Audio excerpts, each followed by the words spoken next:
On the journey of Saundarya Lahari, today we are learning 35th shloka. The shloka is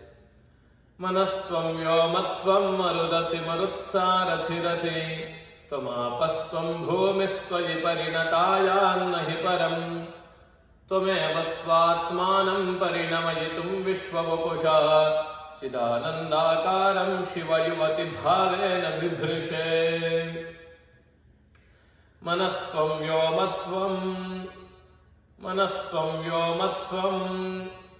Marudasi Marutsarathirasi Tvamapastvam Bhumihi Tvayi Parinatayan Nahi Param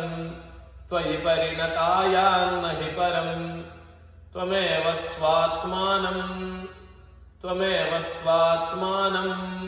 Parinamayutum Vishwavapusha Chidanandakaram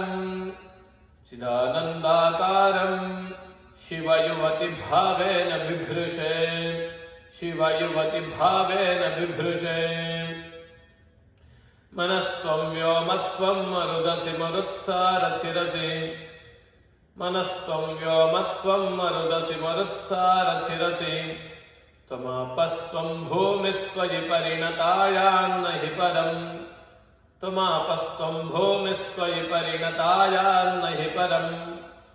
Tvameva Svatmanam Parinamayutum Vishwavapusha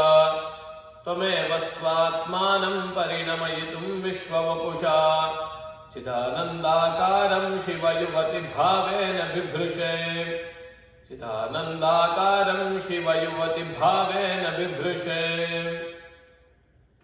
Manastvam Vyomatvam Marudasi Marutsarathirasi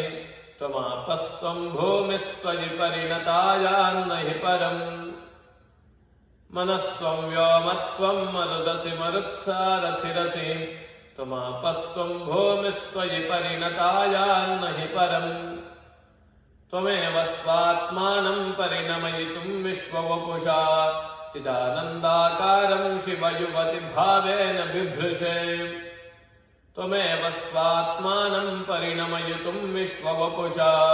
Chidanandakaram Shivayuvati Bhavena Bibhrishe Manastvam Vyomatvam Marudasi Marutsarathirasi